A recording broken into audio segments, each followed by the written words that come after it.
Okay. Good afternoon, everybody. I'm really also glad to be here. Thank you, Manuela, for the introduction. I find this a very interesting and interdisciplinary meeting and therefore very inspiring. So yes, I will move on to a very fundamental question in biology.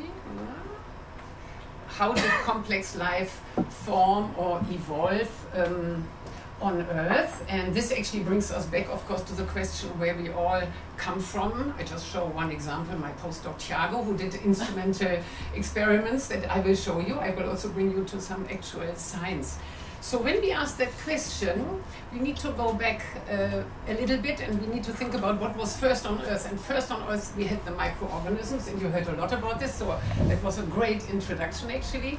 And then the question is, how can it be that from this microbial life that existed 2 billion years before us and before the complex organisms, how can it be that we have such a discontinuity in complexity and we come to all these organisms that have multicellular bodies and have evolved apparently from microorganisms? And this is relatively sure because we know a lot from genomic studies that there has a lot been invented in those microbes to actually form the complex organisms.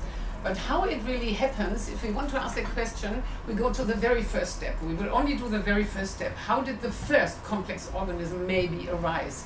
And we have to go to the building blocks of complex organisms, which is the eukaryotic cell. It is much more complex than a bacterial cell. So the first 2 billion years, we had these simple compartments, just one compartment with all the DNA in it, the genetic material, and all the little enzymes that are forming life and that are catalyzing reactions. But how do we get to an organism or to a cell that has a nucleus with a complex genome and a lot of organelles? So one organelle is the energy organelle that produces energy in the cell. Then we have others for transport. We have transport machineries here. And we also have a cytoskeleton. Yeah? Among many other organelles, we have also the cytoskeleton that forms the cell itself and that also can make cells move. For example, our immune cells. Yeah, that move with the help of a cytoskeleton. And I will come back to the cytoskeleton later in my talk. So that's also a hallmark of these eukaryotic cells. So one explanation has been brought up more than 100 years ago how we make this transition. Namely, the energy elements here, the energy organelle in the mitochondrium in the eukaryotic cell can be clearly deduced back to one lineage of bacteria. So this is very clear unambiguously, since we have genomic studies, that there was a host, some cell that engulfed this bacterium at some sort in evolution from the alpha proteobacterial lineage. But the rest, what about the rest? What happened to all these other organelles? And it has been suspected early on, really long time, and brought to us again in the 1960s by Lynn Margulis, that there must be several events of symbiosis, but the host, this host that engulfed the bacterium or that maybe brought about more organelles, was not known.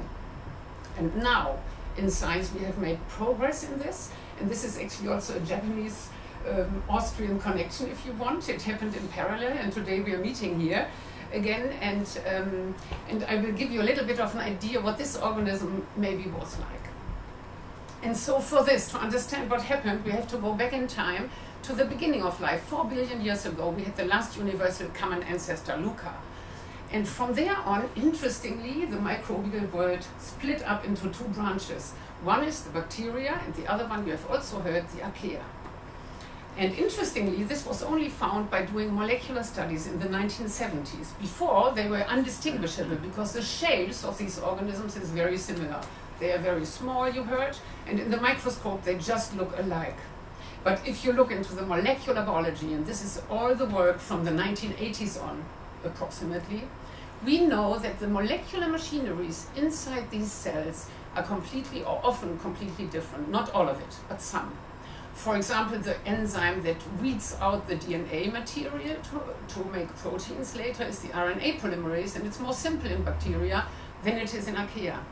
And for example, the machinery that makes the replication of DNA, that doubles our DNA before we divide the cell, is very different in archaea and bacteria. And interestingly, these molecules are also found in our cells and in all eukaryotic cells. So they have been invented in archaea already early on. So this means for our model of the early evolution of the eukaryotic cell, archaea must have played an important role, right? So the idea is that there must have been some lineage of archaea, or maybe further down here, where some invention had already been made, and this organism then engulfed maybe the alpha proteobacterium. And the most simple version would be it was the moment of this endosymbiosis that two organisms fused and made the eukaryote. However, this lineage was not known, and it was not found for a long time. And the first hints that it really exists on Earth was in 2015. So you will meet it today. Yeah? So the first hint was made from a study. This is my student Steffen Jørgensen, who took samples around the hot vent down in the ocean north of Iceland and north of Scandinavia. And from those metagenomic samples, as you have already heard, the sequencing of DNA from environmental samples gives the microbiome. And in this microbiome, we found sequences of what were called Loki-archaea that are closely related to the eukaryotic cells in many ways. And they are called Loki-archaea because they stem from Loki's castle close by this hot vent. And that was the beginning of a lot of namings of Nordic gods. So this was the first Nordic god. A lot of people studied microbiomes in the environment from then on. And in all marine sediments, you can find these lineages that are related to each other, and they are called Thor and Hermod and Odin, all these Nordic mythology. And that's why they were also first summarized as named Asgard-archaea, and we still sometimes refer to this. And there's one novel god here, which is from China, actually, Wukong-archaea. This is since 2021. So it's a huge family of actually different lineages. And it means that there's a huge diversity out there of these organisms, but nobody had seen them.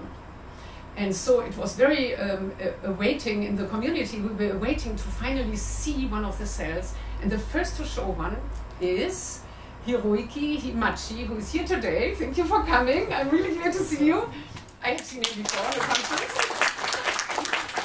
And so this is the cell, and it was a big astonishment in the community because this cell that engulfed maybe, or an ancestor of it, engulfed the bacterium is not very complex inside, it looks like, but it is outside. It's more complex than any other bacterium or archaeon. So it has these very extensive protrusions, and that makes the cell body much bigger than you would expect from a small microorganism that is usually a micrometer big, right?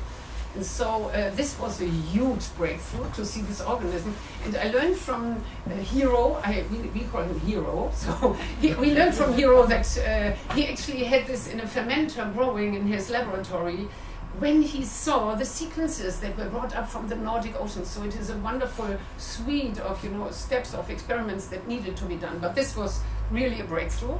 It was before mine. This is in Vienna. 2 years later, we also have an organism. And we confirm, which is also important to confirm, that these organisms indeed have a very complex cell structure. And we have an organism from shallow marine sediments. So the one from the Japanese Mariana Trench, we're from very deep ocean. This one is from very shallow marine sediments. And it grows a little bit to higher density than the very first one from Hiro. And so this one we can use to do more microscopy. And we hooked up with a group in Switzerland to do cryo-electron microscopy. And I thought this is the most up-to-date technique, but now I learned just from Thomas. I just learned that soon we can use your machine maybe to get better resolution. I wanted to show you some primary data, like how they are really done. Yeah? So we cut through the organism, through its long arms. These are the arms of the organism. And you see, what I want to show you here is a cytoskeleton. You see these sticks, inside. You see round bodies. These are the ribosomes that make the proteins. And then you see those sticks in the protrusions. There will soon be a little picture. So here, now it is hopefully finished.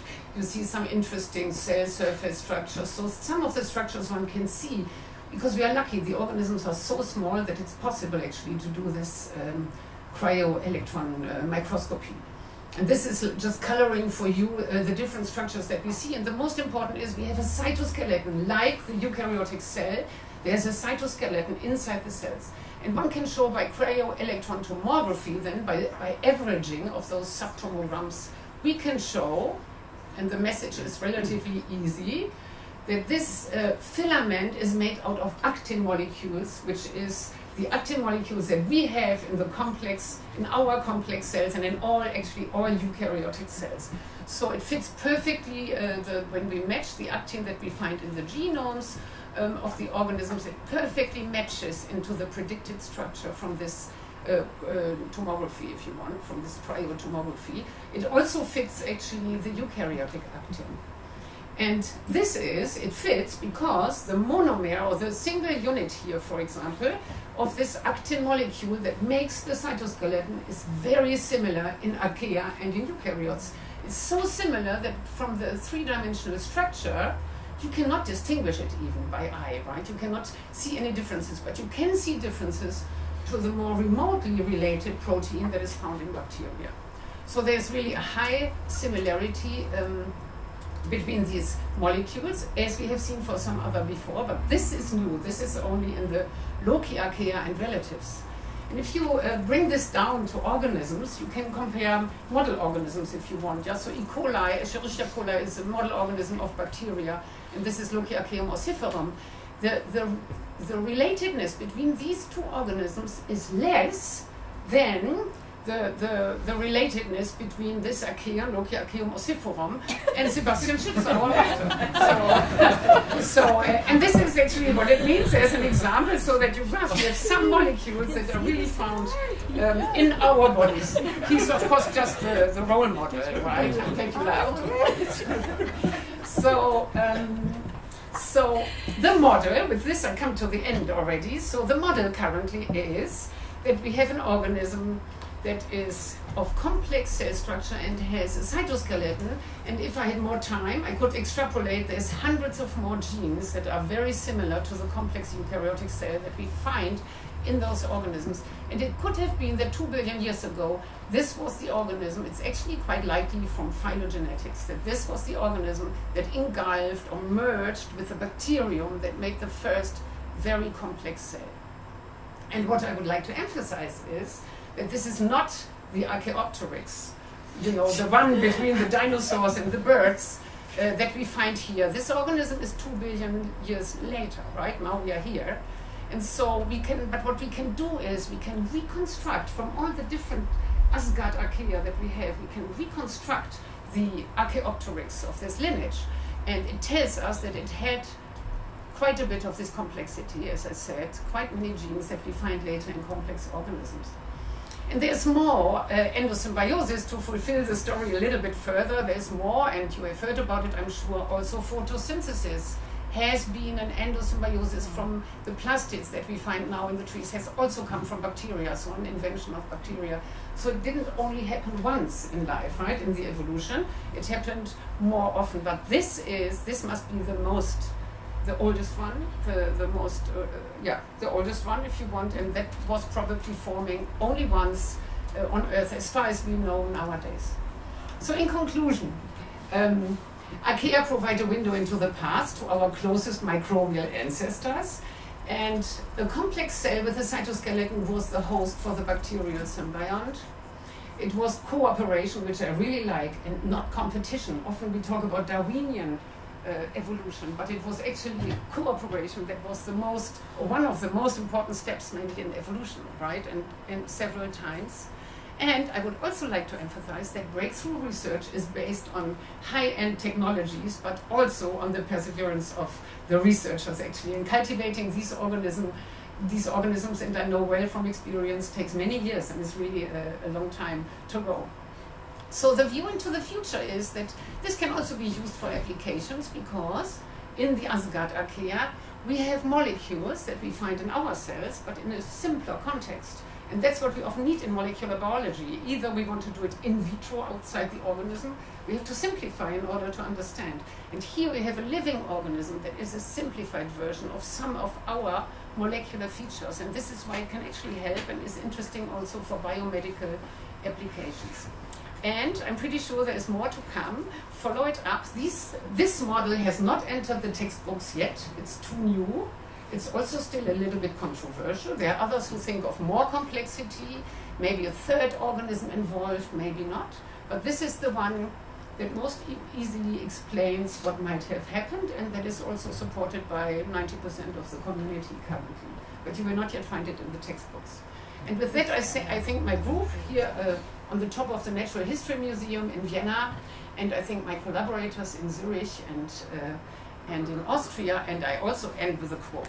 Thank you very much.